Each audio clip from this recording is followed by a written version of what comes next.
Hi there, I'm Hamish McDonald. Here's a bonus question we couldn't fit in on the TV version of the episode from Sam Kane. As a young person, I've seen, whilst at school and in the media, the level of political disinterest and apathy that currently exists.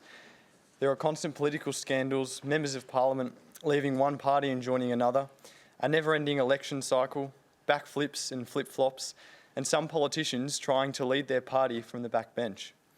Does the panel believe that these political dramas are a threat to democracy, causing people to become out of tune and ultimately hampering our ability to have robust policy debate?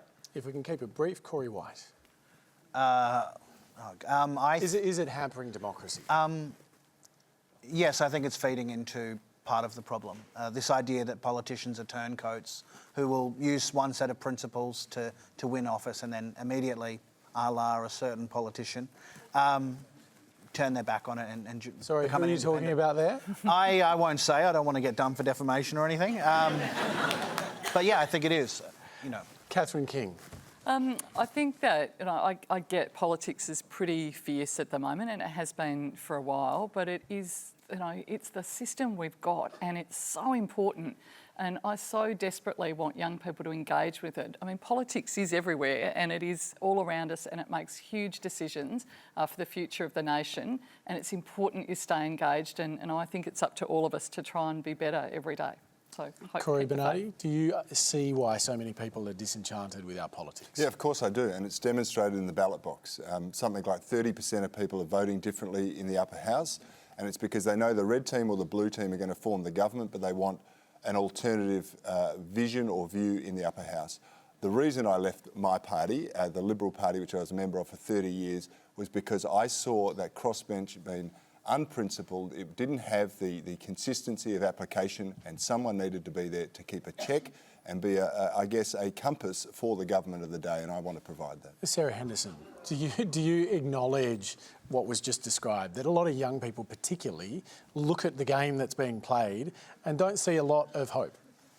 Sam, congratulations on being here and for being engaged, and I'd really love to see so many young people participating in the political process and more young women. That's really important as well. But Sam, one of the things that I love about the Liberal Party is that it does give you the ability to express your views. And I've just recently introduced with Susan Lee a private members bill on live sheep exports.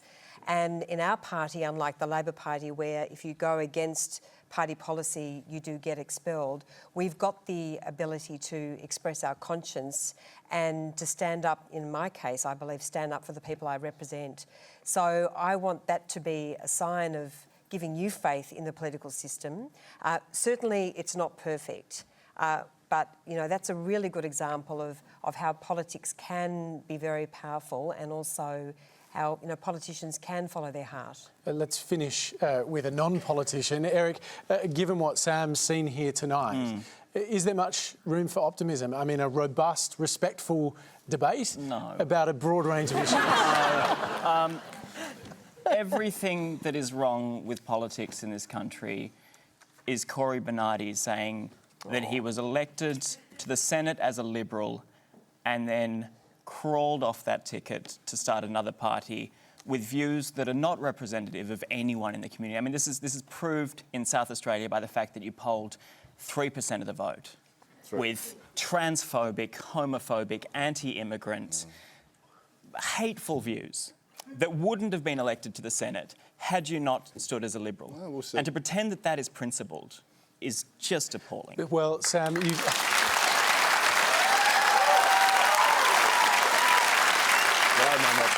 Let's go back to Sam, who asked the question.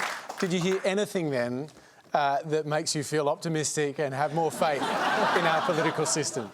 I think it's on both sides. You can see, I know when I was at school, my politics class there was so many different ideas, and it was really great, and we had amazing staff. But then when we look on tally, we just see constant debate and scandal, and I just think that's the point that young people are sort of going, oh, I won't enrol to vote, I'll just cop the fine instead. You know this is Q&A, right? Do you want to run for politics one day? Maybe. Oh, Sam Kane, ladies and gentlemen. Well, thanks very much to Sam for your questions and for watching. Good night.